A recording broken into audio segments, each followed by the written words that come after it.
welcome to Planning Phase Syndicate. Thank you all so much for joining us tonight.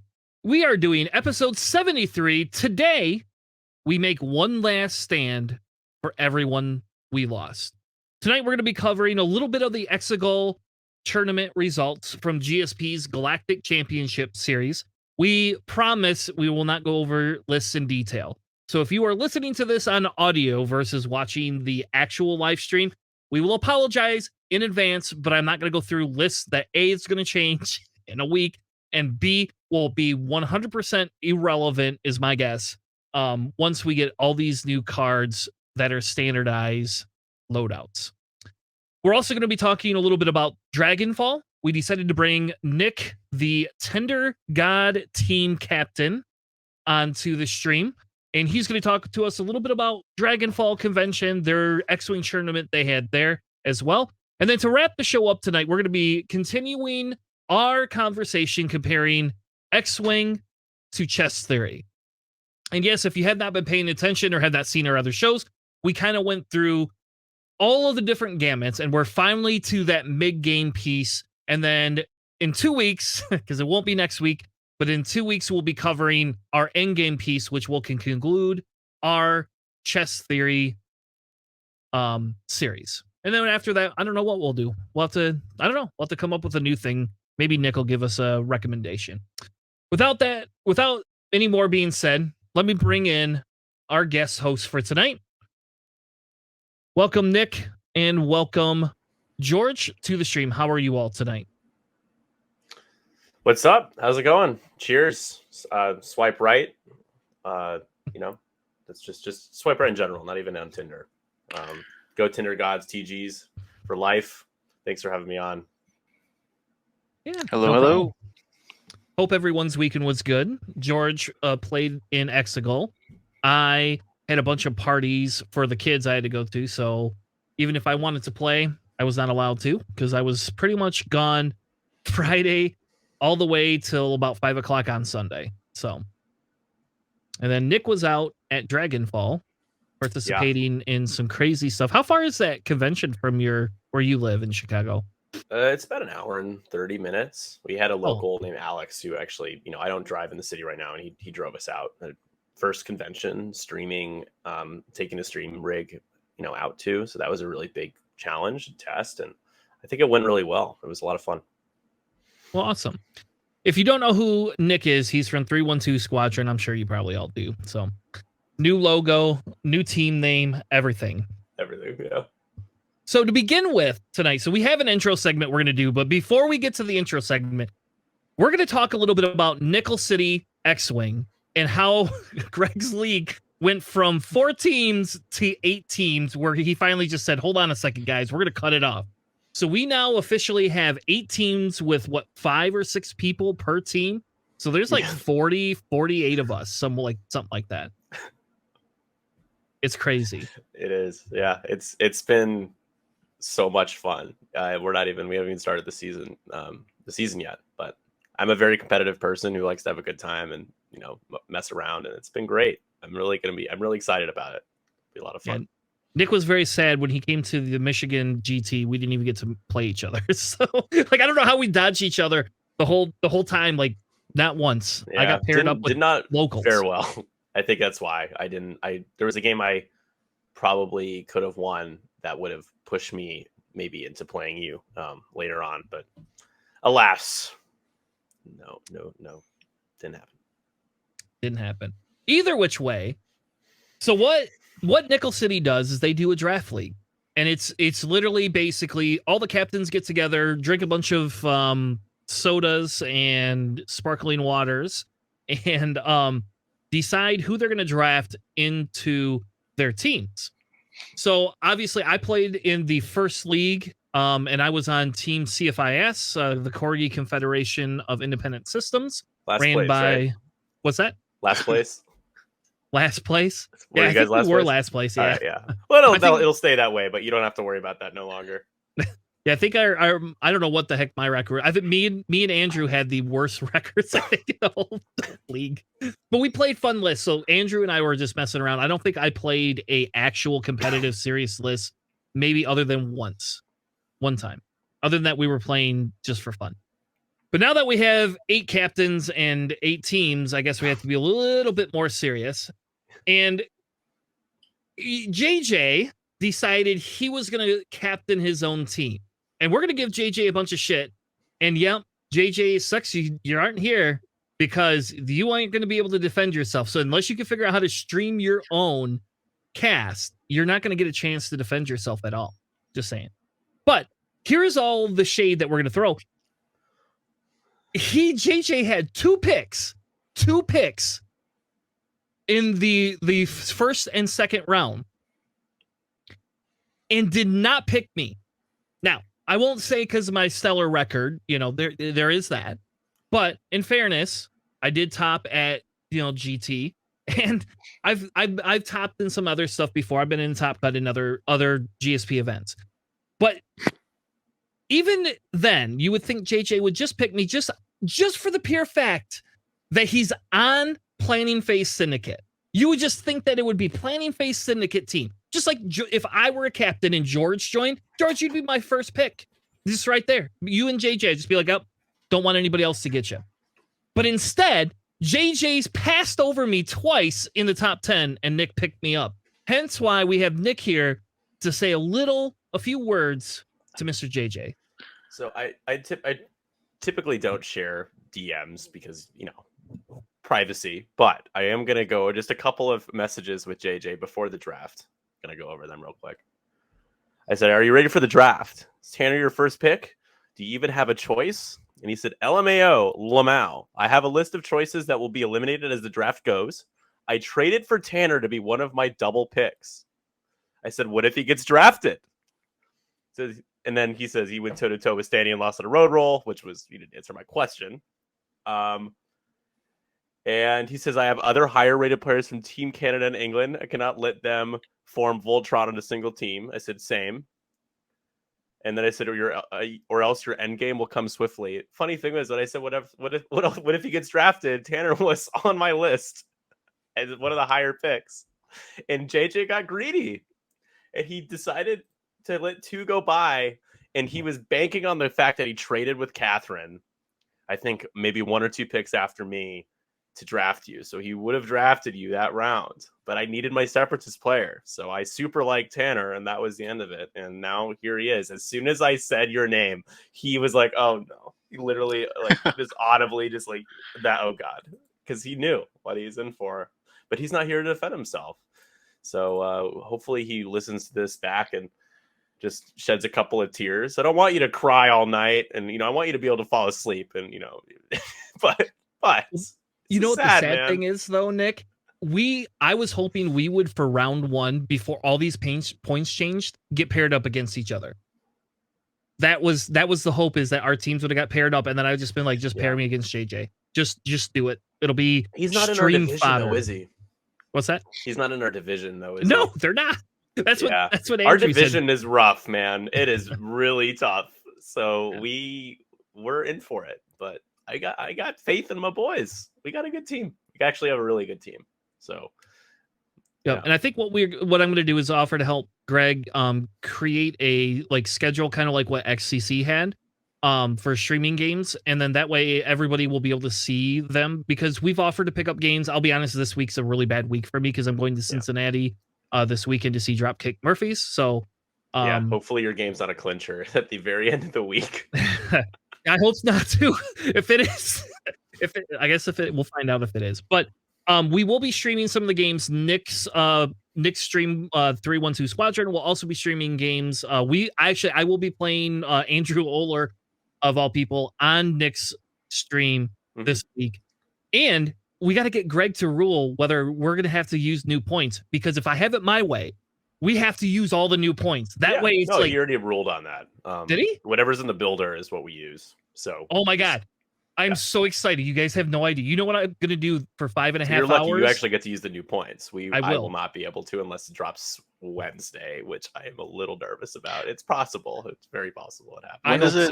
When does the league begin again? Monday. Monday. We have 2 players playing on Monday, so they should be safe. I am a little worried just from because you're locked into one faction, George. So I picked Rebels just because I've been playing a lot of Rebels for a while now.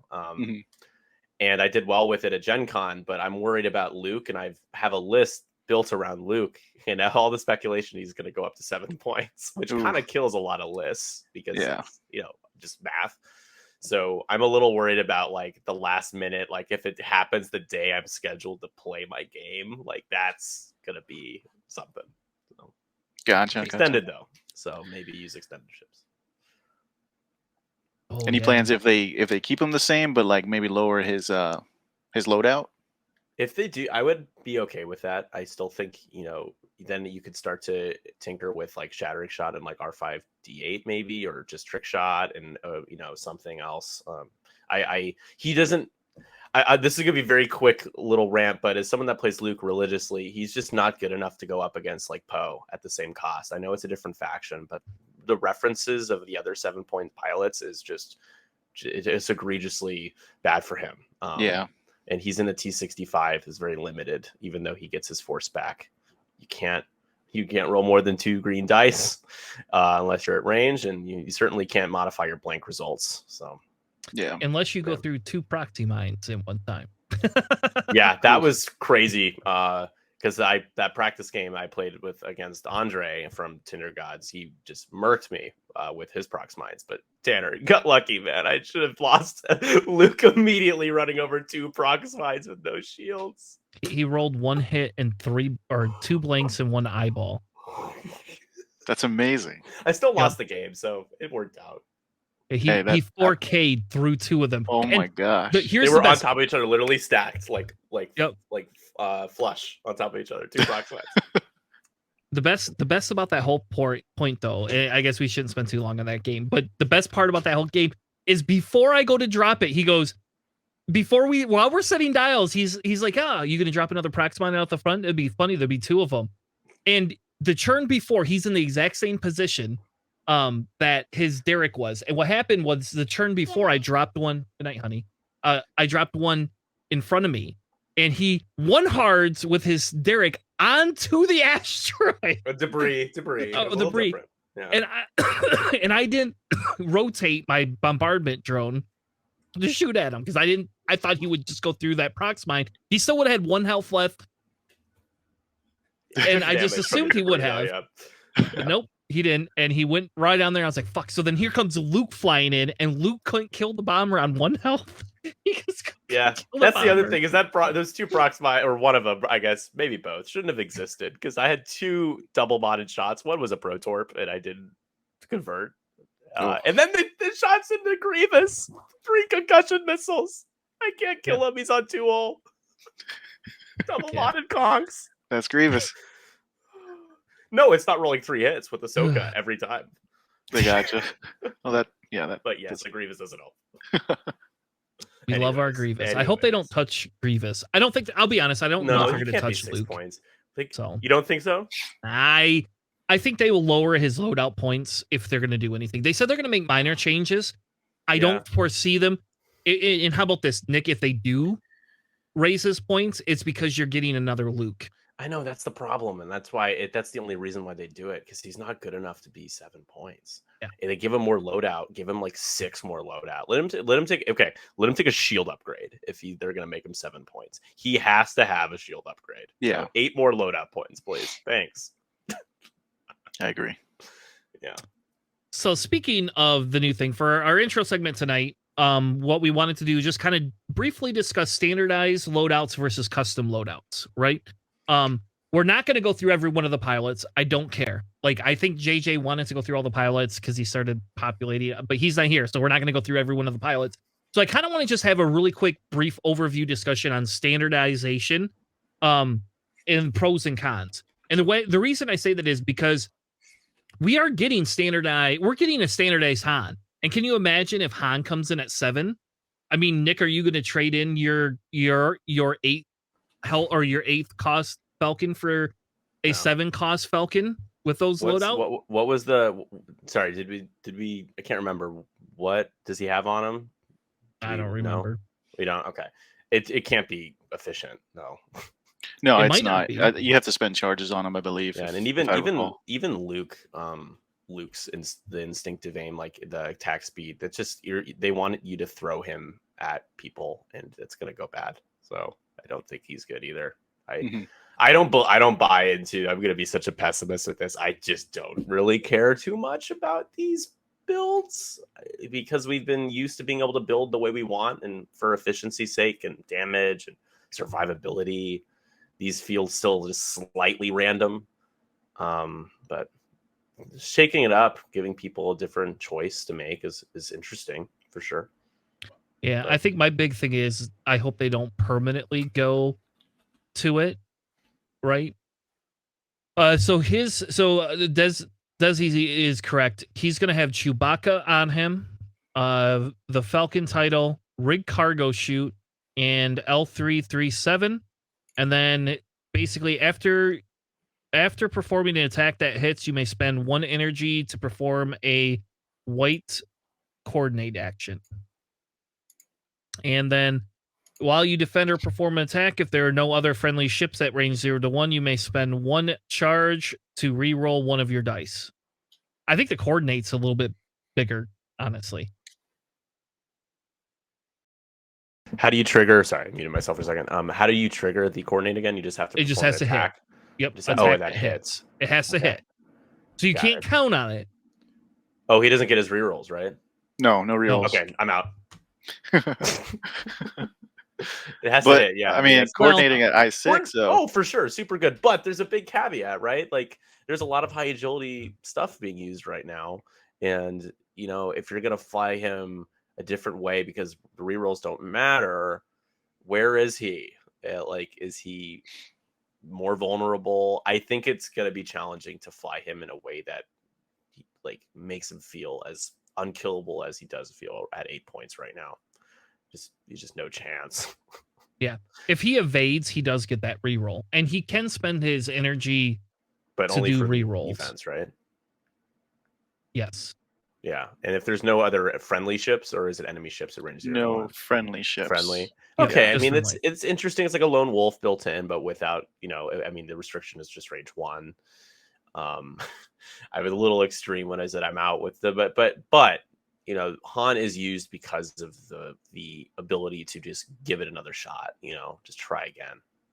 Yep. So I will tell you, I played against one with Grievous more than one time, and when they roll crits, they always re-roll their dice. So yeah, which has always benefited me, but yeah, because your odds of rolling a blank or something increase when you're re-rolling hit results. Yeah. Anyway, so let's talk a little bit about standardized loadouts. So Nick says he's anti-standardized loadouts for himself. And I'm gonna say I'm in between. I am gonna say if standardized loadouts are the only thing we got, I'm out. Like that's not my style of X-Wing. I will try it. How about this? I will try anything. There will be anything. I don't feel that AMG is going to go strictly to standardized loadouts, though. That seems pretty crazy to me. Because they even talked about some of the fun of list building. So I don't think that they're going to do that. So for me, it's a 50 for list building.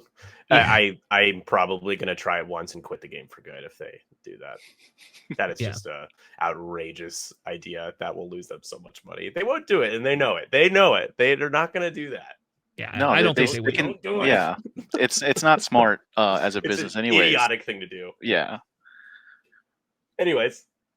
Yeah, so it's that's template building that just relies on dice and maneuverability. So I think what's going to happen, I think there's a few of them that I will be interested in. I like the idea of standardized loadouts because you can get other pilots that are cheaper, let's say, into the mix that normally you wouldn't fly.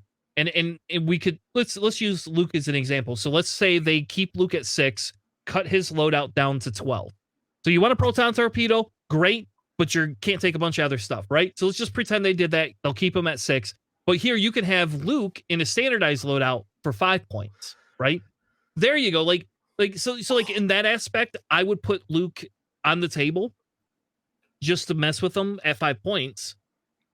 So I think some of these builds can be interesting, but I'm also really like it has to demonstrate that it's going to perform on a high level for me to be able to want to do that. Well, here's the thing. I think if they make him 5 points, which I think is actually very possible, I don't think they actually really change the loadout necessarily by more than a couple points for the 6-point version, because that's already a point different, right? That's just I know that's just an idea, right? So that you threw out there, but it'll be interesting. I don't want to go down the Luke rabbit hole again, but it was funny. I don't know if you guys have seen Monsters Inc., but there's that scene when the conveyor belt with the trash compactor is going by, and he thinks that she's in the trash compactor, and all these things are happening to it, and he looks, and then he faints, and then he gets back up, and he looks, and like everything you just said reminded me of that scene. Just watching all these things change. It's like, oh, now I gotta watch it. So George, what do you think in terms of pros cons? What are your pros cons of standardize, and is it something you're going to attempt to play with, or not? I'll definitely attempt to play with it. I like it in the sense of like it provides opportunities again for newer players to not spend as much money on X-Wing, to get in initially to see if they like it, if it's something that it's gonna fit them. As for me personally, though, like I will try maybe 1 or 2 pilots, but I enjoy the building aspect of X-Wing. That's what draws me into the game.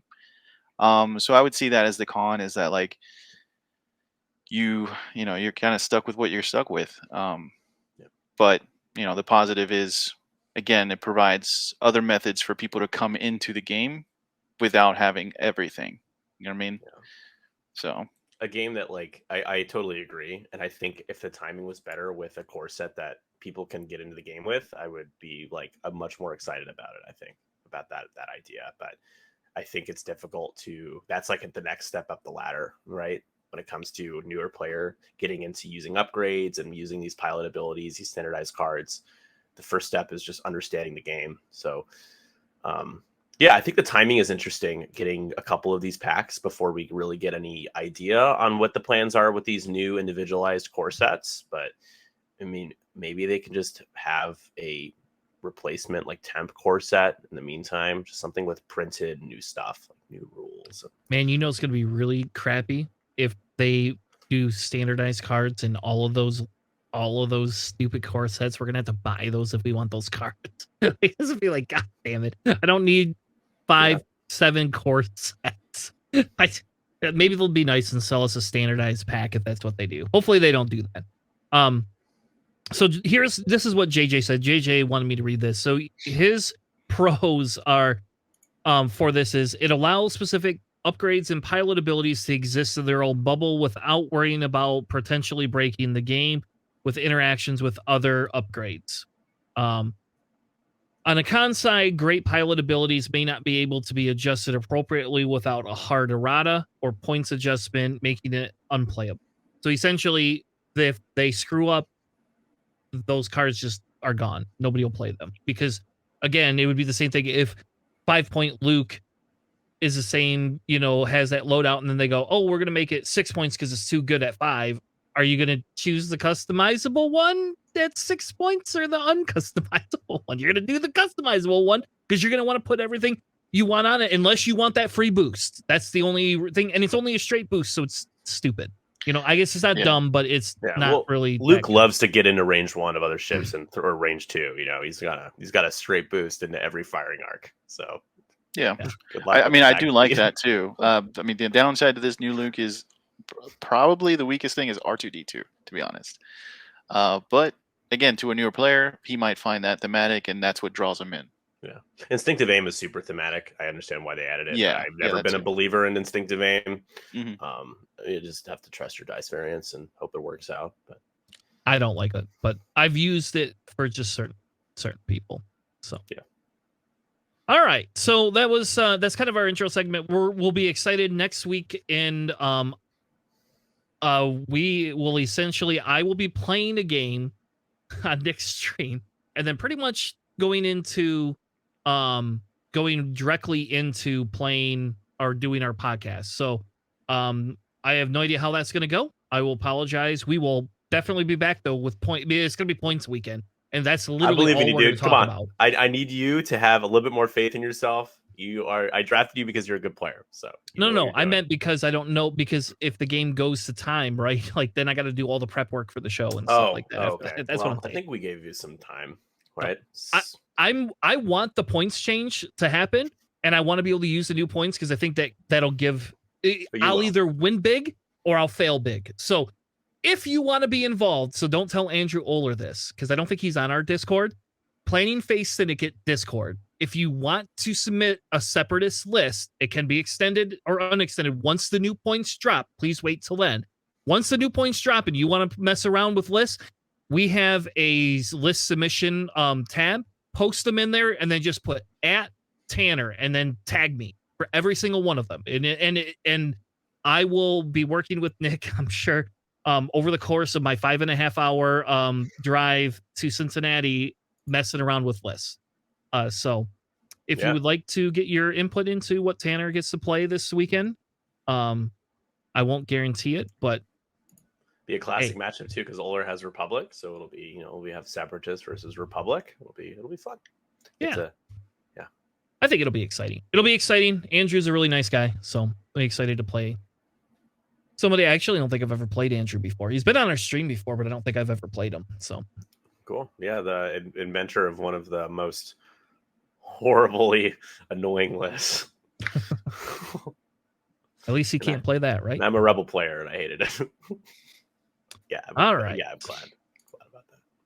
So here we go. So let's talk a little bit about Dragonfall. So Nick, you want to just go over real quick what Dragonfall was and kind of what your role was this weekend?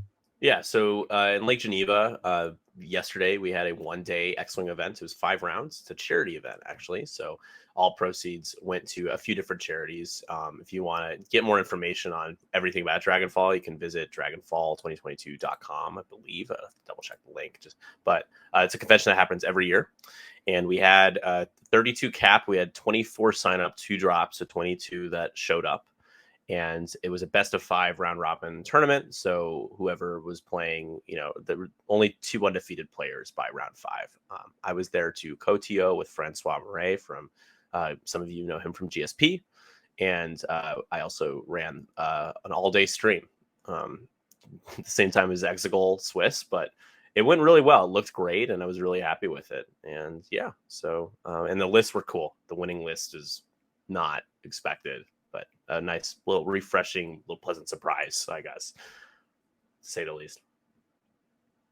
Awesome. So yeah, so we're not going to go over every list because the majority of the lists are pretty identical. We will go over Steve Labarge, who took down. He was the only. There was 2 undefeated players, and then he was the champion over Zach Matthews. Mm-hmm. All right, Nick, you want to break his list down real quick? Yeah, I haven't. Let me pull up the Google Doc again. Did you post it in the doc, or should I go to the actual TTO link? No. Okay, yeah. You did. Oh, did I? Yep, I did. I guess like it. You did. Yeah. So Steven brought a first order list, and you might roll your eyes and think, "Oh, here we go again." But this is a really nice, quietly great list that has no FO bombers, no Malrus, and no Kylo. So we get some love with Quick Draw. She has Elusive, Proud Tradition, Pattern Analyzer, Special Forces Gunner, FCS, and Shield Upgrade. So she's 7 hit points, 4 shields. Keep that in mind because next we got Captain Phasma with Proud Tradition, Fire Control System, Pattern Analyzer, and Special Forces Gunner. Why Captain Phasma? Besides the fact that you get a nice 4 points SF. Well, you shoot at Phasma, she hangs out with Quick Draw most of the game, and she'll pass the damage on to Quick Draw to get the bonus attack, no matter who you shoot at. So as long as you're shooting at either Quick Draw or Phasma, that means that Quick Draw is going to get a bonus attack at least a couple of times. And we got Scorch with Fanatical, Elusive, and Advanced Optics, Static in the FO as well, with Fanatical, Elusive, and Optics. And then you have Gideon Hask in the Xi Shuttle. Instead of going with Backdraft, Steven was telling me he preferred the coordinate ability and that flexibility in the list. Has Pattern Analyzer, Agent Terex, and Tactical Officer. Can you imagine if FO had a droid that was like R2-D2 or a gunner that like regenerated his shield? That would be so broken.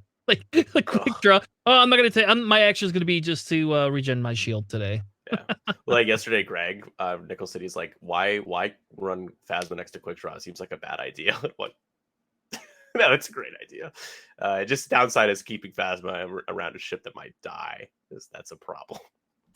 Get her away. Deuterium power cell. All right, so now somebody's got to put a quick draw build together with Deuterium power cells and see how long quick draw can live. Super expensive though. Yeah, it's like 8 points, I believe. That is that's just not an efficient quick draw. It's like a gimmick. Yeah. It would be funny. Yeah. It would be something. She might get 1 shield back. Yeah, 8 points. Yeah, she's also not going to be able to fly away and like re-engage, you know. I think she gets depleted. I don't even remember what happens, or she might just get disarmed. I think she gets disarmed. So it's an SF that's getting disarmed that wants to shoot. You shoot at her while she's disarmed. Can't bonus attack. I'm disarmed. Lost the shield I just got back. Thanks. She just needs a hound to take that disarm token from. Yeah, easy. All right. So anyway, so Dragonfall, that was kind of what it is. So here is Exegol. There was 20 players in the top cut and a total of 105 players overall. So I believe 105 people made cut from the playing in the games, and then they had a few spots that they were selling just to kind of fill up the tournament there. So total was 105 people. 20 made top cut. Rebel had 0 in top cut. Empire had 8, 3 Scum, 1 Resistance, 5 First Order, 2 Republic, and 1 Separatist. So what we usually do on this stream here typically is we kind of go through and I have like a statistics breakdown of all of the, the different, what is your percent of list rate, what is your percent of cut rate, the difference, what is your percent of faction, and then kind of go over like a ranking for this. So essentially, obviously, Rebels were the worst. Rebels were down 10%. Yeah, like nobody took Rebels.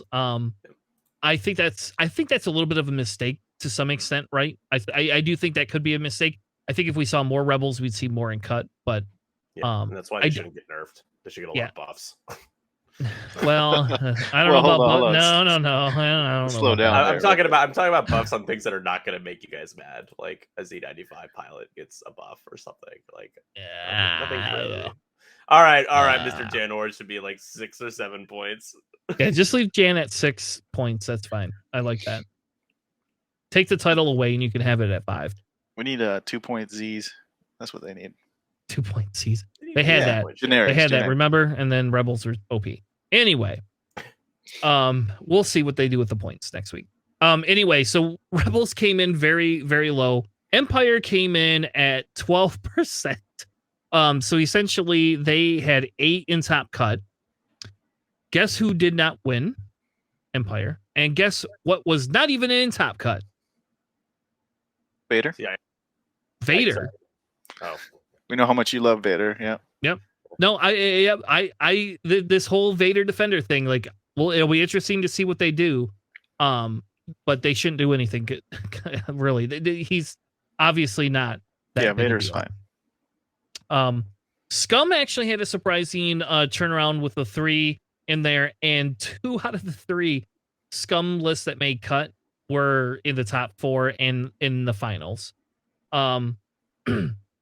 Resistance only had 1. They were at -8%. First Order came in at 12%. Obviously, First Order, we know, it's a crispy list for the most part. There is one unique list in there that was a little bit different, closer actually to Nick's list that we just saw. So now that I think about it, it might almost be the same one. I think it was the same pilots anyways. I don't know about the upgrades. So we'll look at that in a second. it might have didn't have an FO bomber. No, I feel like it. Are you sure? I don't know. Oh, it did. It did. Did it have an FO bomber? Okay, Yeah. never mind. Let's boo. It was Breach. Yeah, I remember now. Yeah. Oh, Breach. Yeah. Huh. With no bombs. Wait, Chaff, though, right? Chaffee. no chaff. That's what it was. He had bombs, but no chaff. And then Rebels and Separatists came in at -2 and -5%.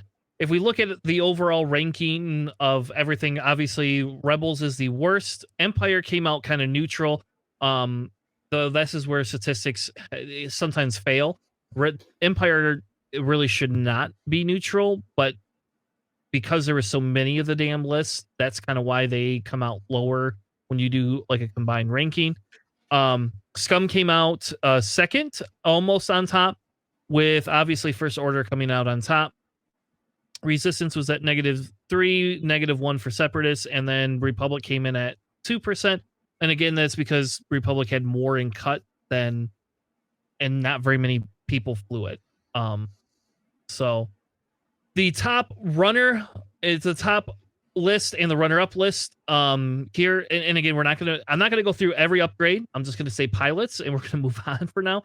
Cam Murray took the whole tournament down with a Boba Fett, Kanan Jarrus, and a Rook Crest. We finally had a gauntlet do something.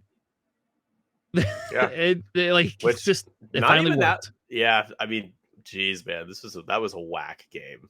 The aciest Kanan I've ever seen. I don't want to discredit Cam at all, because he's an amazing player who played an incredible game, but I really feel like Steve had that game stolen away from him pretty hard. They were even talking about it at the end. Just the natties upon natties upon natties from Kanan on several shots going into him was tough.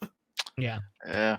My Kanan never lives that long. So yeah, it's impressive variance when he needed it the most. It worked out for him. Yep. And then he faced off against Steve Coutil, who ran Marnaki, Captain Oinken, Vizier, and one Jingoist. So this dual decimator made it all the way to the final table. I'm very, very excited. That's actually pretty exciting. I don't know whether to be horrified or not, because like, if we think about it, do we really want two decimators, running around all the time? Probably not. So I don't know what they're going to do about that. But he did use Death Troopers, which is really good. I don't care what anyone says. And he used Fifth Brother, which we hadn't seen on a decimator. I'm assuming it was more for the force point than anything else. Yeah. Did he ever get any the Fifth Brother ability off at all? He sunk. I thought he sunk a crit into Boba, but it might. I think so not. too. Yeah, you might be right. Yep. And then they had Captain Hark and Seventh Sister on Vizier and Cloaking Device on the Jingoist. So, I don't know. That's still nice to see. Not a bunch of ties in the top cut. So, or in the top two game. Then we have William Hayes, and he did have Grudge, Scorch, Malorus, Phasma, and Quick Draw, and the Quick Draw does look identical. Yeah, Grudge. Okay, that makes sense. Oh, Grudge. Okay. Yeah, there was another person flying Breach today. Yeah. Oh, really? Yeah, I feel top cut. I don't know about the top cut, but I saw it okay. earlier today. Yep, and he was running a Chafe Cloud and Proxy, so there you go. He was not running the Daredevil Grudge, so I guess there's that. It must be like a tough flavor, because Crispy also didn't run the Daredevil Grudge either. So I think it's because of actions. Yeah. Then George Castan I don't want to say Costanza, because like that's the first thing I think of, and I apologize. I know that's not how I'm busting, Jerry. Yeah, I'm busting. Yeah. He had a Han Solo, Eamon, and Kath Scarlet. And this is what drives me nuts. He has Eamon with proton or electro chafe missiles instead of a secondary bomb. Just that's not my preferred way of that. And then Kath Scarlet, really good, also with the chafe missile. Definitely going to see something happen with those chafe missiles. Oh, I'm so excited. Yeah, I did see him pull off a really cool interaction, something you don't really see, which was shoot the shaft and then run into it himself, so that he can get all the target locks off of his ship. Which, if he had kept it on, First Order was coming in with some hot APTs. That's for sure. That's interesting. Yeah, I guess that makes sense. I it's kind of like the same thing when you go over and bust through and get that ion token from an ion cloud. Yeah. Then in our top 8, we had Flipster running a Howl Runner Swarm. Kyle running, I'm guessing that Anakin Obi Contrail Houndless. That's the same one that Duncan Howard ran, right? Mhm. I think so. Yeah. And then the other two in There the it is. top Gary. goes Gary. Yep, top 8. Gary had a Kylo Ren in the silencer, which we haven't seen a lot Yes. of. So that's cool. He was running Breach, and Breach has APT and plasma torpedoes, man. Cool. This is cool. Cool. That is something you don't see. Then we had Nightfall with the Prockets, and Malorus in the shuttle with biohex codes, sensor buoys, finally getting those buoys out there, TAC Officer, and Phasma in Proud Tradition. That is definitely a very different first order list. I will say that right there. I like that. And that's the list that George was playing against. You see all that damage that could be. 2 advanced protons with Breach and Kylo Ren coming in. It's a lot of I5s, right? Is Nightfall an I5? No. I think Nightfall might be a 3 or a 4, right? I think it's a 4. Yeah. Yeah, that's double mods from Malorus. And sensor buoys. Kylo, and then Breach finding a way to get his double mods. Yep. He has the they have that the feedback ping on Breach. So that works with those sensor buoys, right? Mm-hmm. Oh my god. That's old tech from 2.0 that we haven't seen in quite a while. I like that list actually though. I do like that'd be something I would actually put on the table. So yeah, it seems fun for sure. And then the last trick shot's a lot of fun. Tanner had a game at Gen Con where they set him up like normal, and I was like, all right, cool, shoot out a trick shot, shattering shot, bye. I feel like they're not gonna live then. You know the funny thing is our Discord missiles get 1 health now and 1 agility, but they didn't do anything to sensor buoys. And sensor buoys don't. Those damn Mandos, I can't kill those Mandos half the time. Ugh. Yeah, range 0 shots are almost always enough to kill the buzz droid. Yep. But it still prevents you from shooting at me, so that's all I care. That's what I want. I wish there were 2 agility at least. Yeah, or make it so you can pass a calculate to it. Yeah, there you go. Yeah, I'm gonna give a calculate to a buzz droid. I don't know. I think if getting I don't know. You could have left them at 2 or 3 agility and it would have been fine, but whatever. Anthony was the last one, and he was basically running a dual Reaper and tie list. The ties were generics, so that's kind of interesting to see. We've seen a little bit of that before. All of them but Wampa. Wampa, obviously, elusive, but everybody else had discipline on them. So a little bit different of a list. They use super commandos on Vizier, so that's kind of cool. I like that. And that's nice to see a little bit different. To be honest, that is not a list that I could see winning a lot of games if I looked at it at face value. Yeah, I don't know. So anyway, so those are kind of the lists that we had from Galaxies. Again, the idea is I'm not going to go through all of the upgrades or all those other things just because everything's changing here on Friday. Hopefully on Friday, if we're lucky, right? Cross your fingers. Probably sooner is honestly what I would expect. Is that Friday would be the absolute latest because they promised it that day. Probably sooner. Oh, what if we get it tomorrow? What if we get it tomorrow? I'm all in. I want to play League, with the new points. So spicy, so spicy. All right. Did either of you have anything else you want to talk about list-wise or anything like that for any of those tournaments? I was just gonna say real quick that it was refreshing to see a final with 2 lists that I wouldn't have expected to see, and to have it be that close and that exciting was really fun. So it's a nice little kiss goodbye to the current iteration of points in a way that it's nice. I just will say that it was good to see that. Yeah, I'll agree with you. I think that was nice. Especially the Rook. Like that's just that's to me that's the chef's kiss right there, right? Everybody's I'll admit I've been one of them that complain about gauntlets having a hard time doing anything, and here Cam brought them all the way to the top table. So do we have Cam? Is Cam's team in our division in the league? Team Payback is in our division. Yeah. So you get that matchup, baby. That's gonna be you. I think Sandy's gonna want to play me, to be honest. But yeah, I mean, someone's gonna have to play Cam. But we'll see. We'll see what they do to Scum. We'll see. The Scum player, I assume. Gotcha. He is, yeah. He'll be playing Scum. So Boba, like all eyes on the fire sprays, honestly, and Kanan. If they do anything with loadout points for him, he's perfectly fine at 4. Do you see anything happening with Boba though? Just loadout tweak, Loadout. small, very small, like a couple points, maybe. He's 9 points, but he's proven that he's unkillable in most cases. In the right hands, he doesn't die. He barely survived or barely died in this final game. Just Death Troopers got to him. Yeah. Yeah. Death Troopers are very good in this meta.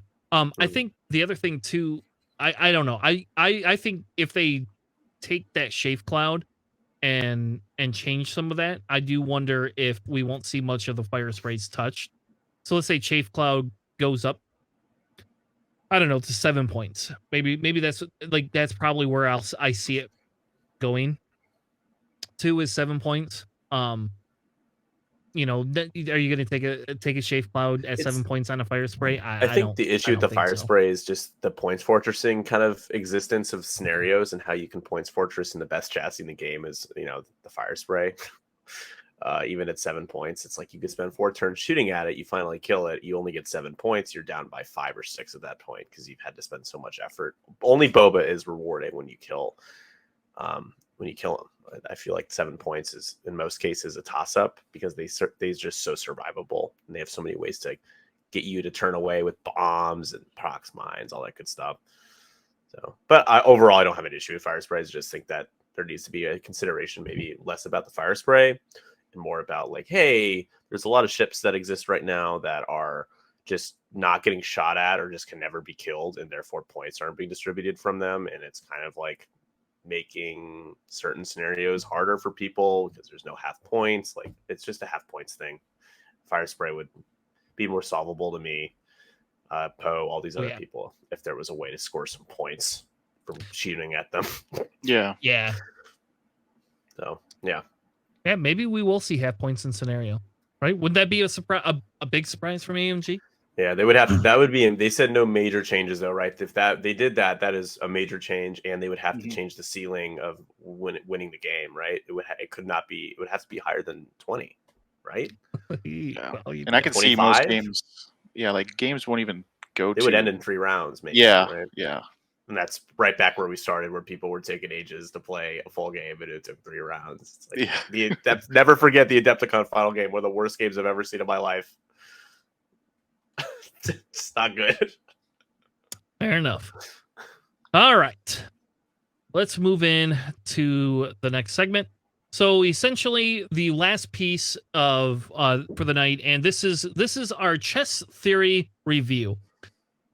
What we've done so far, if you haven't been paying attention, and if you have, great, thank you for joining us for the last 3 months. It's taken me almost 3 months to go through this, but essentially my theory was, and what I really wanted to do is compare chess to X-Wing, which is a comparison I made in the past. And it was a big contention between actually one of the first original hosts and myself when we both first started playing X-Wing, because I felt Star Wars Destiny was better than X-Wing. So we won't get into that because I don't want to ruffle a million feathers and have 100 pounds of hate mail. But we decided to do a discussion on how does chess theory relate to X-Wing? And I say this because chess to some extent has not changed, right? How many hundreds of years has chess been played? And the rules are static. But people love chess a lot. Me too, yeah. People play a lot of chess. And I think if you're a good chess player, you're probably a good X-Wing player. That would be my theory. And chess has no list building. There's no list building. You don't even have that complexity piece to it per se. It's like 6 queens, nerf. I don't need anything else. Just 6 queens. Oh man, checkmate in 4 moves. There you go. Talk about a quick game. I'm gonna spend 10 minutes per move. You're gonna watch me just sit there while my clock runs down. Anyway, but I feel the principles of chess and how much strategy actually goes into it is a reason why I compare it to X-Wing and why we're kind of doing the series. So at the beginning, we defined it. Then we kind of defined what our pieces are, how the pieces relate to in-game, our in-game X-Wing theory. We determined there's very few kings. Boba and Vader are kind of kings, and that's partially because if you kill them for the most part, you've won the game. Mm-hmm. Except for when Boba acts more like a queen, and then it doesn't matter because he still lives, and then the camp still wins. But anyway, so we talked all about the beginning, opening theory, opening maneuvers, all those other things. Now this piece is mid game, right? So this is your middle game. That's what they call it. And in chess theory, they define it very broadly by saying middle game begins when chess players have moved their king safely and developed most of their major pieces. So essentially, it's once you have your setup, you get your openings, you get all of your space allocation correct, and you're ready to go and ready to pounce. That's when middle game starts.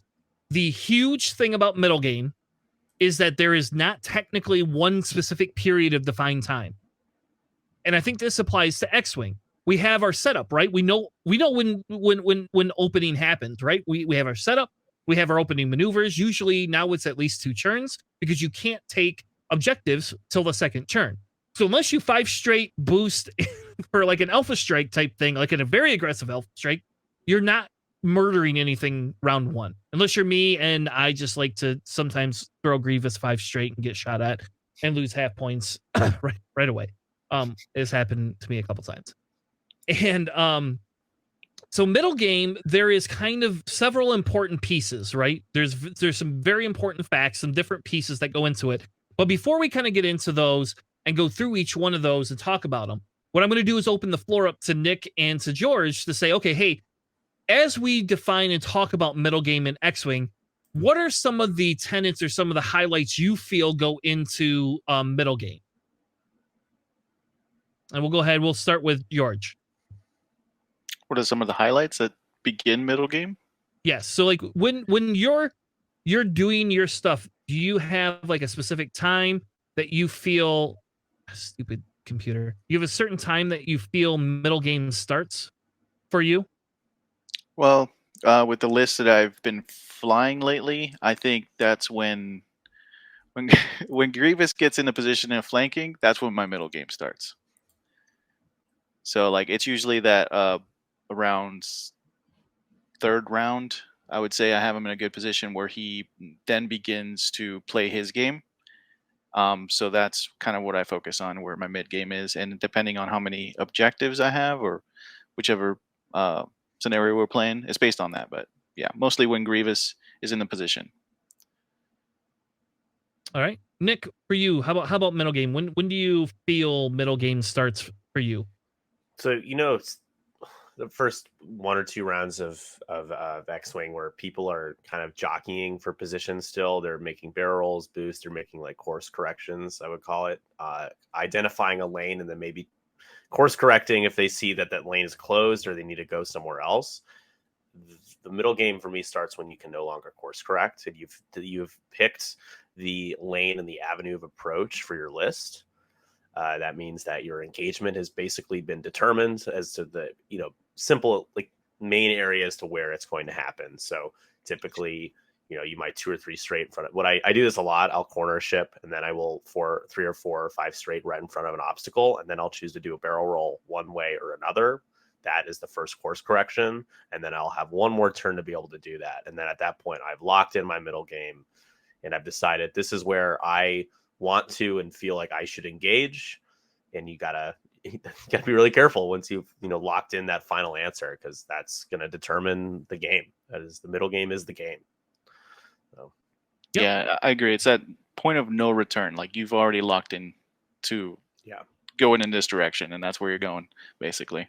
Yeah, because you can't be using actions. Mm-hmm. For scenarios are interesting, but you can't be using actions to reposition when you're getting shot at. You just have to have mods, and that's exactly. You've locked it in. You can't really afford to do a 3rd course correction. Yep. So in chess theory, they call that centralizing your pieces. That's what they call it. So essentially, it is once you get your pieces set up and ready to go, and what can you control?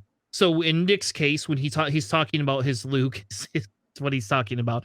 And play other factions, but sure. Yeah, sure. I've only ever seen you play Rebel, so you're gonna. Okay. I'm gonna pick on. I get to pick on you a little bit. You can pick on me a little bit, but I am captain of TG, so you better watch it. That's fine. You can bench me, baby. Really can't afford to bench you, Tanner. But anyway, so the so I'm gonna pick on Nick because again, it's a Luke thing, right? So Luke's gonna come in and like he says, he's gonna go through. Does Luke want to go in the center, or can Luke go on the outside, right? And then once he makes his decision, is Luke gonna go through the center? He then decides where his targets are gonna be, right? So he knows that if Luke does a 3 bank, he's gonna be able to do the target lock. He's gonna be able to, get a focus if he needs to, or if he really absolutely has to, he might be able to barrel roll to get out of arc. So if he comes in a Grievous and here's Grievous, if he decides to Grievous is flanking somebody else and here comes Luke could be flanking Grievous, right? And now we're talking about where your centralized pieces are. When we talk about knights control a lot of space on the board. Like, in fairness, knights are one of the biggest pieces in chess. Even though we talked about in X-Wing, what is a knight, right? What is that knight? And if you go back 5 episodes, we talk about that. We define what that knight is and how it works. So anyway, centralizing your pieces, determining your lanes, figuring out where is the best approach for your different engagements. I will tell you, a lot of people like to split their lists up into 2 sections and tell you which one do you want to play against, especially when you have a 4-ship list where they are somewhat self-sufficient on their own. X-Wings are... I hate saying this, but X-Wings are really good at that. You do not need to fly 4 X-Wings in formation. You do not need to do that. That is not something that is required. X-Wings will die, but they also get to live on their own. So a lot of times you'll see 2 of them loosely together. The one caveat in Rebels would be Jake, right? Jake's got to be by somebody, or he's only giving himself the focus. It just doesn't really work. So, yeah. So that's why Jake, I would have said in 2.0, Jake was undercosted. But now in 2.5 with all the new rules, really Jake is I don't think I want to see Jake go to 3 points, but at 4 points, Jake is almost just an overcosted coordinating ship. That's really what it is. He's an A-wing, that's the problem. Yeah. Well, there's that too, but he's just at 4 points, it's really hard because if you lose him, that's 4 points of your list. If he was 3 points or 2 points with no loadout, you would probably take Jake all the time because you can afford to put him with another ship to lose him if needed. Yeah. Same way as I don't feel like killing Jake unless he has prockets on him is the biggest problem ever either. I stopped trying to kill Jake anyway. Finn, on the other hand, you want to kill Finn because Finn just wants to live and ruin your life, and Finn is your knight specifically in that type of scenario. All right. So the next tip, the next things is talking about what are you willing to trade, right? So in chess, they talk about trading your flanking pawns for your central pawns. In X-Wing, that's a little bit different, right? There's a little bit of a difference because we don't always have a lot of pawns on the table. We just don't. So really in X-Wing, when I relate it to flanking and centralized pieces, it's really, what are you willing to trade?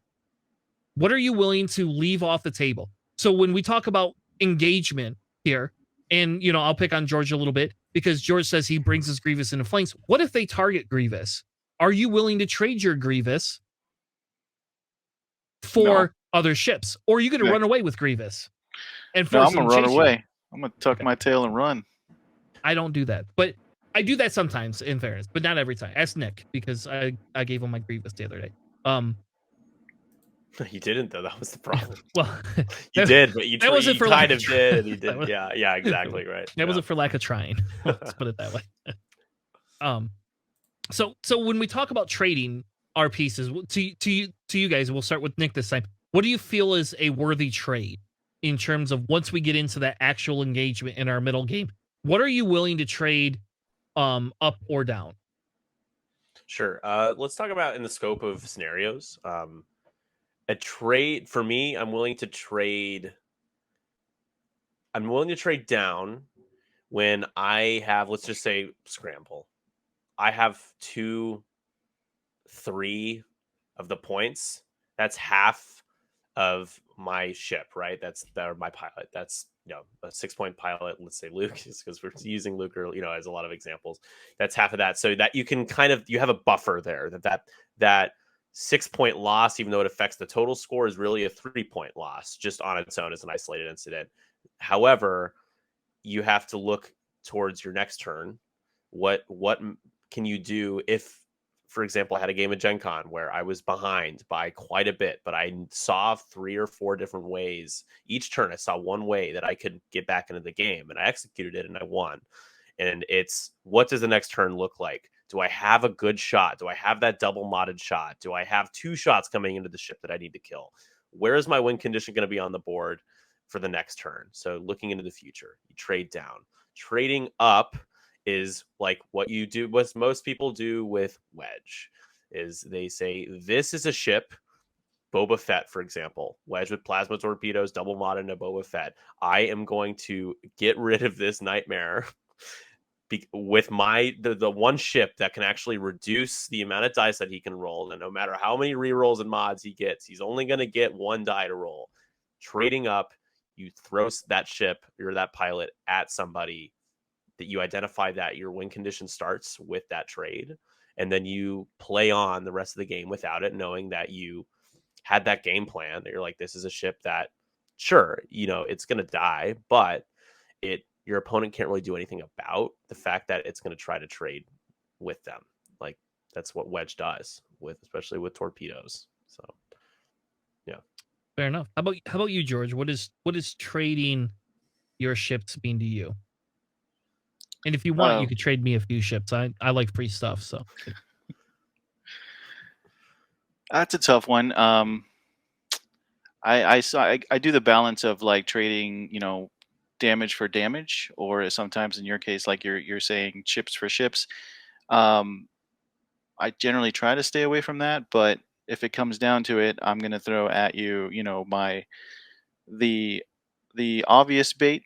Like a smaller point, 2-point ship in front of you, and see what you do with that. Like, I'm willing to often trade a ship for objectives sometimes as well, because I value me personally. I value the objectives over my ships sometimes, my 2-point ships. Yeah, it's like trading for scenario action, right?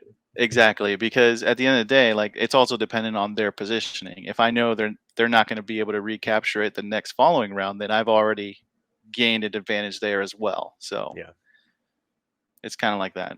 That's huge. That's the biggest thing. Yeah, is where your opponent is on the board. It's like, great. You can't scramble anything for a turn. That's 3 points for me here and next turn. Mm-hmm. Yeah. All right. So the next point that they have is avoid pawn weaknesses. They say avoid doubled, backward, and isolated pawns. Again, this one is a little bit harder to relate to X-Wing in the aspect of we don't have a lot of pawns unless you fly Separatist or Empire. Or hell, at this point, I guess if you fly Resistance Y-Wings and you have 7 to 6 ships, all day. They're That's a pawn. Freaking, they're fancy pawns. They're really good pawns, Mm-hmm. But anyway, like, this one's a little bit different, where we talk about weaknesses. How do we avoid in-game trouble, right? And so I'll pick, I'll pick I've been running George's list and blah, blah, blah. That's one of the things when you talk about trading, right? So in Scramble, if I dump a droid with a Discord missile and I've got 2 ships coming in, I'm throwing the Discord missile away. The probability that I'm going to use both calculates on defense and live is probably pretty slim, especially if they're coming in with a proton torpedo. That is just like, here, have your Discord, because that 1 damage and this or the scenario action is worth it over losing that ship. But what does that do for in-game? So when you run a 5-ship list, if I lose 3 ships in 2 rounds, even if my other 2 ships are queens and rooks, that's not good. 1 queen and 1 rook is not going to win you the game. In Nick's case, with his 4-ship rebel list, if you trade Wedge for half of Boba, but you lose all of Wedge in 1 round, that's not a good trade, right? And that's when we talk about... Depends on what kind of half. Or is Boba on like 2-hull or 3-hull, or a torpedo can solve that? Yes, but I agree with you. Yeah, if he's only taken 1 damage card or something. Yeah, the most Wedge is going to get on that is the 4 shields, right? Yeah. But or with a plasma 4 damage, maybe. Yeah. Yeah. So the issue though runs into is if you lose Wedge that first turn, it's not as much about the trade that you did, it's about what's going to happen in your end game. So avoiding weaknesses to maintain your end game is the biggest issue there, right? So George, what do you feel when we talk about weaknesses? And again, this isn't do trading, but just weaknesses in your positioning, right? How do you solve, or how do you work towards not allowing something like that to happen?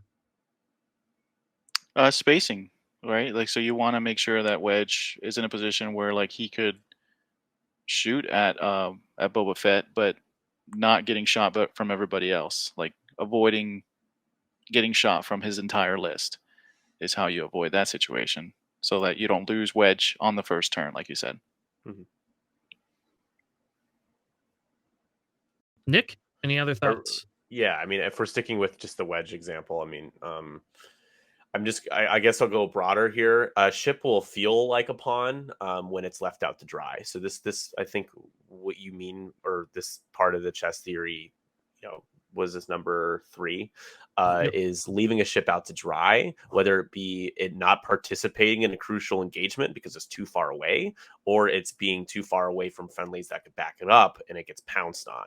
So we've all played plenty of games where somebody has set up. I mean, honestly, I'll just use the Gen Con game I had against Will Hagwood. Like, great player, amazing player, great list, the double Decies and 3 TIE fighters. He decided to have Morna Key on the opposite side of the board and have to spend 3 turns coming in to participate. And that was enough time for me to kill Oiken completely. And he had Morna, who I don't know if we would, Morna's kind of like a quasi knight bishop in that list.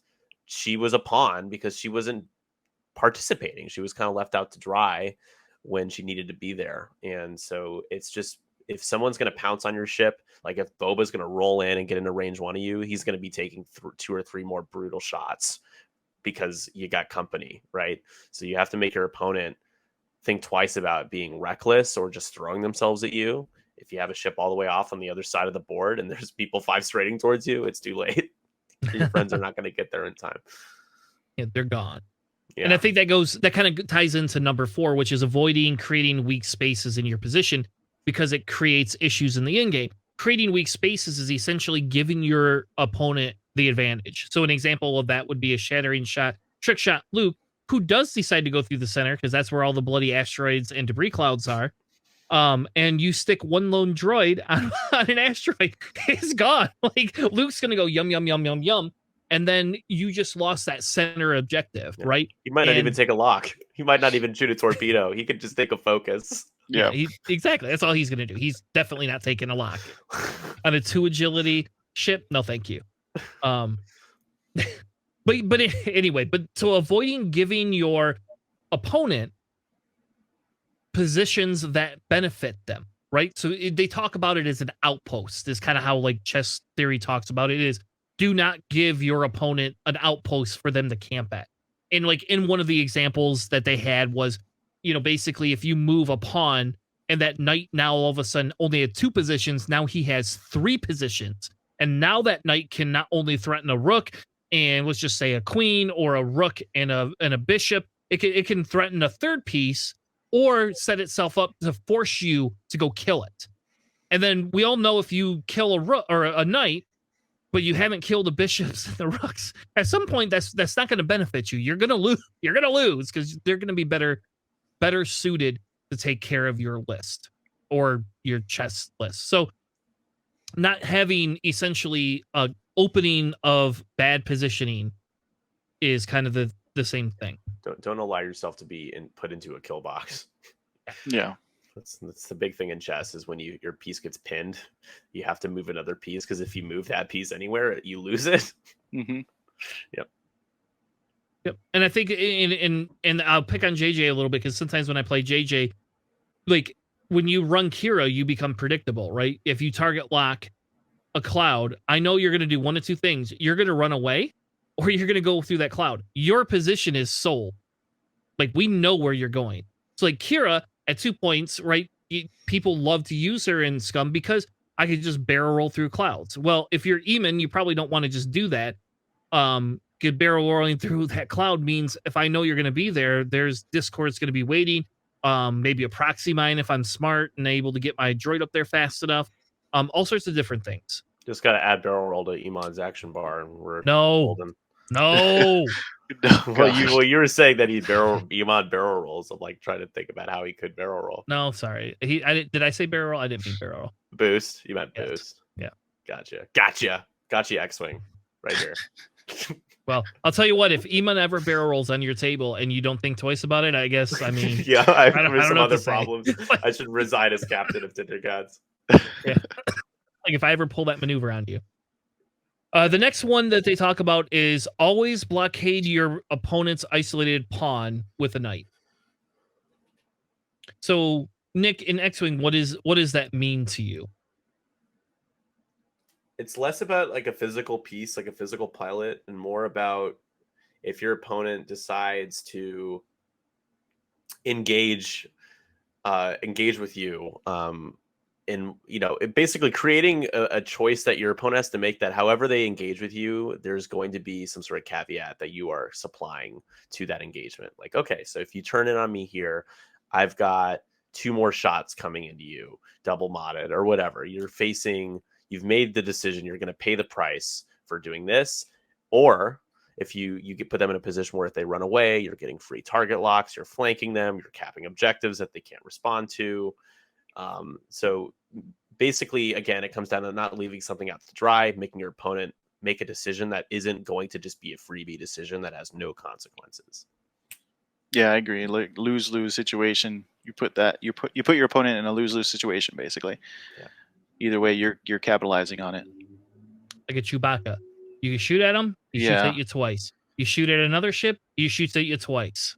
Pick what you want. You want to get hit twice? Yeah. Used to be dash. Oh, nobody cares about obstacles. Just gonna come kill you.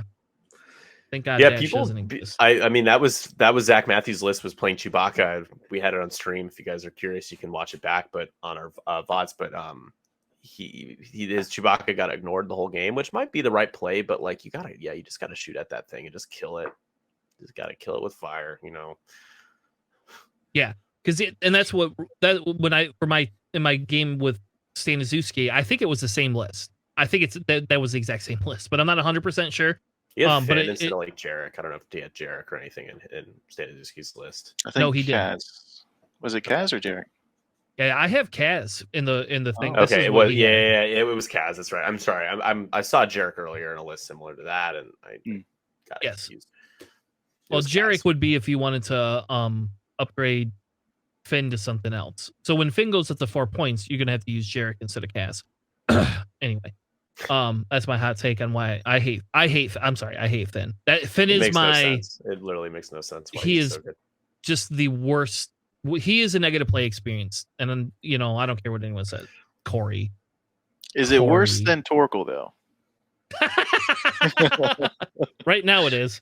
I don't know. What does Torkel even run right now? 4 points? He can't take Moldy Crow anymore. So as soon as he lost Moldy Crow, Torkel became less of a issue.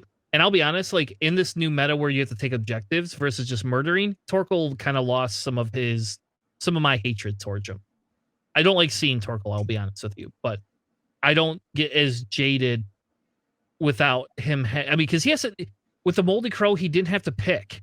Yeah. It was like a mini boss. That was the problem. Torkel's the same price as Sarasu. It's like, I don't know. I'd rather have Sarasu all day and he gets a Pro Torp. So exactly. And Sarasu's not likely to just die in 1 or 2 engagements. Sarasu's going to contribute. Putting somebody at I0, like before it was a pain in the ass because you know how hard it is to avoid a 180 arc, especially when it's like side to side, Mm-hmm. Yeah, that was just really hard. But anyway, everybody likes to pick on me. That was just so you know, Nick. That was the first ship I ever hated in X-Wing. Like we all have our first, yeah. I think the only answer to him was just having 2 ships, or you could only pick one. The other one could still try to initiative kill or do some work. But yeah, it sucked. That was Torkel Swarm was one of my least favorite lists to go up against as well. It was just a joke. Yeah, I hate them. Anyway. So the next one is occupy open files with your rooks. So essentially an open file is basically like a straightaway, right? And so like when we talk about Grievous and you're basically, this is just your lanes, right? This is your opening lane. This is where you want your big heavy hitter to go. Because we know rooks are very, very good. In chess, you don't just trade a rook for anything. Rooks protect your king, and then rooks can become very aggressive. And if you could keep a rook 2 in game, you have a higher probability of winning. Unless, I guess, if it's just your king and 2 rooks versus their king and 2 rooks. I don't know how that would happen, but I guess it could happen. I don't know. I've never played a game in chess where I've ended with my rooks. Most of the time I lose at least 1, if not 2 of them. But I'm not super great at chess. We'll just put it that way. Anything on that about lanes, guys? Or files is what they call them. Files. This is the stupidest name I've ever heard. Just pick the right lane. Yeah, I think the biggest difference between being a great X-Wing player and being a great chess player is that, like, I feel like you can be a great chess player and be one of the best X-Wing players, but you can't be one of the best X-Wing players and be one of the best chess players, right? Like, the biggest difference to me is that the greatest chess players are reactive and have everything planned out several moves in advance. And then X-Wing player, you can win by just being reactive in X-Wing, which is not an easy thing to do. There's a lot more depth to X-Wing in terms of like all upgrades, dials, obviously things you can't do in chess, but that's kind of the biggest difference that I see, is that X-Wing is mostly about being reactive every turn and not thinking more than a turn in advance, because it's kind of hard to do beyond that in a lot of cases. Fair enough. And the last part of middle game that they talk about is keeping the bishops in a pair, right? That your bishops together are some of your most valuable pieces, and they normally are locked up by knights, right? But if you're able to move them and get them together, they can be more powerful and more strong than some of the other pieces on the board that are left. And so that's when we talk about in X-Wing, right? When we get to that middle game, we get past that first engagement, get past the second engagement. What do you have left? So to me, keeping the bishops in a pair is, what do you have left? And can you keep enough firepower to either take over the scenario actions with your 6 A-Wings, or kill things with your Wedge and Luke? Or I guess Jango Fett, if you so, like Jango Fett's like a two bishops in one. Jango is a every piece, major piece. Yeah. I hope they don't touch Jango. That would be sad. Sad day. They don't need to. They'll touch Notorious though, which is touching Jango. I'm okay with that. I'm actually okay with that. Yeah, I'm ready for that card to burn, man. Yep. Let's lower Jango a point and take Notorious away. No. Oh gosh. Got him. What did you call me? Point Satan? Was that my nickname? Point Satan. You're Point Satan. Yeah, you have some terrible ideas. All of your ideas involve separatists being way too good, like Tri-Fighters at 2 points. Hey, 2 point. Give me a 2-point Tri-Fighter. Make Jan 7 points. Like, fuck it. Let's just put Jan at 10 points and then make all Tri-Fighters 2 points. And all right, George, I need your take on this. Is Jan Ors really like, if in a perfect world, at 5 points with Moldy Crow? Keep in mind whatever loadout you think would be fair. Is it really that bad? She's in the Hawk, right? Is that big of a deal with the way Rebels are these days? And 7 Fleet Gunner's a thing. Is that really that bad of a thing? She's never played. Well, now that you bring that up, no, I don't think it's bad. I don't think it's a bad thing. There you go. Done. 3 weeks ago he did, but that's okay. I got him on tape saying no, I don't talk. It's not good, man. I like my Hawks. I think. Yeah. I think and they need some help too. I mean, come on, they're put in jail right now. Yeah, they have a chance to be. I wouldn't mind a shakeup where they're both 5 points and their loadout is fair with Moldy Crow. It is fair, like small. Back in 2.0 days, it was 16 points for Moldy Crow. So, just saying. Yeah. Yeah, but everybody's just running things with 3 attack dice, like unless it's like a throwaway ship like a droid, which is only a couple of factions benefit from. the Y-wings. Like Resistance and Separatists really benefit from the 2-point fodder, and then the rest that don't have 3 attack dice are not getting, or an Empire too, obviously with the TIE fighters, but they really benefit, as we saw in Exegol. yeah, because they can reduce your agility, which is almost like, or at least with Jingoist, which is, and Wampa get extra die, which is the equivalent of rolling 3 attack dice anyways. Yep. So anything else on this last point? Keep the bishop pair together. Anything else that either of you have on that before we move on? Nope. All right. Well, cool. Well, thank you for that. This was our middle game discussion. Like I said, chess has a lot of setup. Like there's a lot of setup to chess and understanding. There is more to middle game than what we've gone through. We could talk about different theories and different strategies in different setups, but I don't think at this point, especially with point changing, it's as imperative to kind of what we're trying to get at, right? So, so next week we will not obviously have our in-game theory, but we will be talking in-game in a couple of weeks. Just not this week, just because this week we'll have points, and that'll be exciting. So, Oh yeah, big topic. it'll be points, and even hell, you know what? The next week we might even not do end game. We might do list building the next week because I don't know. That's probably like the best part of XWing. I think is list building, and so here's what'll happen: is they're gonna release points, and JJ will spend 2 or 3 hours list building, and I'll get like 100 DMs from. He'll be like, "Hey, look at this! Look at what I could do with this! Look what we could do with this! Oh, here's a new Grievous build for you." So, anyway, thank you all for joining us for our chess theory review of middle game. The last piece, and we're only going to spend 30 seconds on it, but everybody on the cast, you guys get to name what is the one change that you feel will be coming into this points update. Only one, not 2, not 3. What is the one guaranteed change that you feel will happen? George, you're first. Oh no, come back to me. Okay, Nick, you're first. Okay, guaranteed would be Notorious goes up, probably double. Double? All right, that seems 4 fair. points is so cheap still.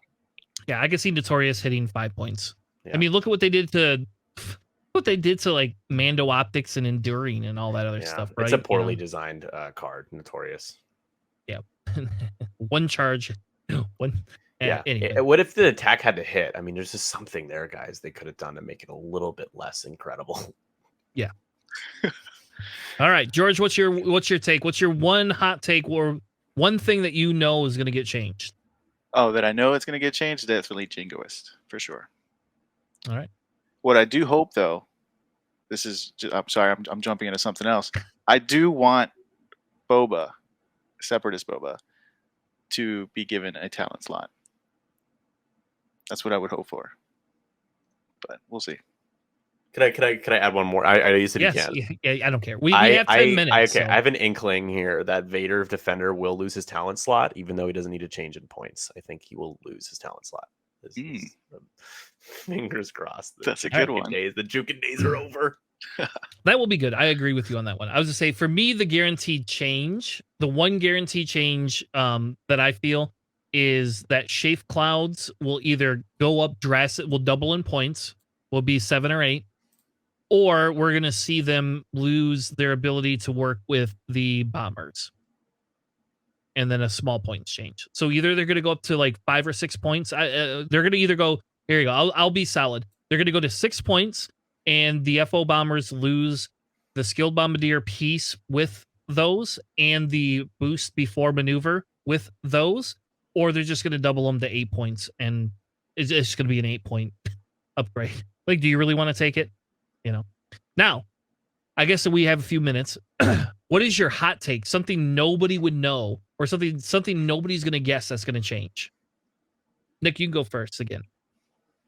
All right, so I guess I'll give you one that's like a medium, like that would be a hot take for like the whitest of people that can't handle their spice, and then I'll give you like an actual hot take.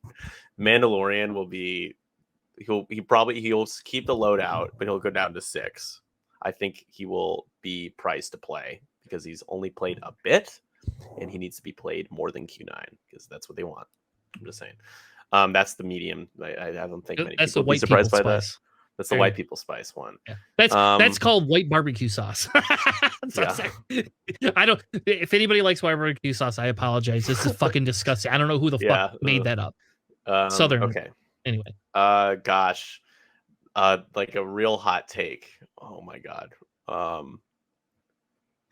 George, do you have one? Because I now have to start. I'm like thinking really hard about it. I want to choose the right one. And if you have it, I'll pass it to you and come right back to me. Hot take. Fenrau scum will go down.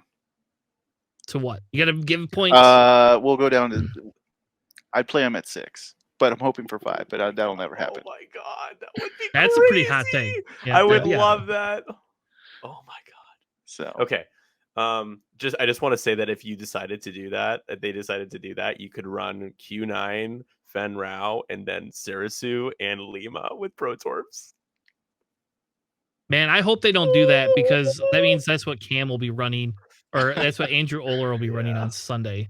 Well, he's playing Republic, so he won't be. Oh, that's right. That's right. Never mind. So you'll be breaking some draft league rules if he brings a scum list. All right, I feel better. Okay. This is really tough. I think. Okay, here's a hot take. I think Morna Key will go back up, or loadout will drop significantly, but Oiken will be the one that'll be the cheap decimator. I don't think we'll see double Deci as the most like obvious or viable thing that maybe we see right now is one of those winning options in Empire. I think Oiken will stay the cheapest, and Morna could go back up to 8. She might have been 8 before. If not, their loadout was just lower. Or Rack goes down. Ugh. Ooh. Careful there. Ugh. I don't think that's a good call. No. And if he goes down, he loses like 10 loadout points at least, because I think he has way too many still. But 9. I mean, I'm just thinking about a pilot that just literally never gets played in a competitive space, and Rack is one of them that does come to mind. Because why?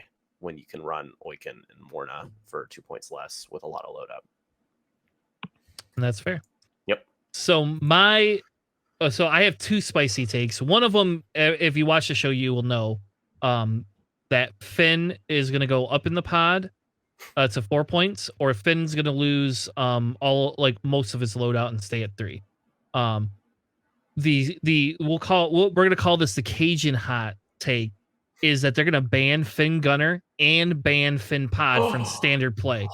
No, that's the really, Gunner though. Like, yes. I hate Death Rate so much. Get that shit out of there. Let's go. Yep. So hate it so much. That's my Cajun spicy take. Now, if we're gonna do like Carolina Death Reaper take, right? If we're gonna go like all out balls to the walls, crazy, just like off the charts, crazy. Are you ready for it?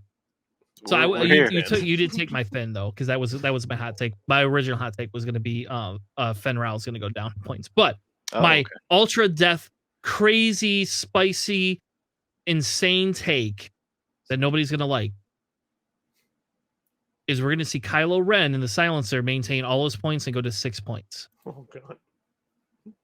To compete with all the standard loadout. Wow. There you go. I'd play FO at that point. Yeah, I think to add to the spice that we're really kind of formulating here, that they'll errata at some point, maybe not this points change, but they'll errata the add a blank result heroic bullshit that you also see Ray do. You're not rolling a die when you do that, therefore your dice when you do that, therefore you shouldn't be able to heroic when you've added a result. I think they should just errata that. What if they just ban heroic? Took it out of standard. No, that's ridiculous. That's like a little too far. I don't know. They'll ban Poe. They're gonna ban Poe. They're gonna ban X1 Vader. They're gonna ban Luke. No, they definitely won't do that. Ban Boba. Poe will never disappear. You'll never Poe will never disappear. That's a joke. I'm being ridiculous. It's like the old hyperspace when you couldn't play Vader or Luke. You remember that, guys? Yeah, that was I do. That was the stupidest thing I've ever heard. It was like the opposite of AMG. Like they only wanted you to play generics. It's like, what is this? Yeah. We want to give you new ships every single time. Anyway, all right. That's enough fun for tonight. I guess we did our fun at the end of the episode instead of the beginning of the episode. So Either which way, thank you all for joining us. We will be back next week, next Sunday, with a new points change, unless something crazy happens. And if it does, I'll tell you what, if we do not get a points change, we're not going to do a podcast thing. I'm boycott. I'm going to boycott. We're not doing, or we're going to do a podcast with only hot takes. There you go. Nick's going to come back. We're going to do a podcast with only hot takes, nothing else. Just to piss everyone off. We'll lose every viewer that we've ever had. Right. We That invite Tyler's at Paul 2 Eber points. to slander us. That's fine with me. The king of slander. Works for me, baby. Anyway, but we will have new points updates next week where we'll be talking about points. If you would, again, two things. One, if you would like to submit lists for recommendation once points drop for me to play, head over to our Discord. We have a list suggestion, I don't know what they call it, but whatever it is whatever the hell they call it in Discord when you have a channel for that. We have a channel specifically for that. You're welcome to go drop separatist only lists into into there and tag me in it. If we have points changes and you have list recommendations for next week, we will also cover those as well. And if we don't get to them next week, we will get to them the week after, because the week after we will be solely covering list building again with all the new points. With that being said, thank you, Nick, for joining us. If you don't know who 312 Squadron is, head on over to 312 Squadron. You can find them over on Twitch and on Facebook. For some reason, they really like Facebook. I don't know why. He loves his Facebook. So Well, fuck those guys, those 312 Squadron guys. What are they up to? crazy. It's too much swiping. Too much swiping. And if you want to watch me play Andrew Oler on 312 Squadron next Sunday at 7 p.m. Eastern. It's gonna ghost him. He's gonna You're get welcome ghosted. I would love to go some. You're welcome to wait for these new points, baby. You're welcome to come check us out before the show next week. Thank you, Nick, for joining us. Thank you, George, for joining us. We will be back next week, 9 p.m. or a little bit after Eastern time, depending on how long my game goes. And we'll be back next week with more X-Wing and Planning Phase Syndicate. Thank you all. Have a good night.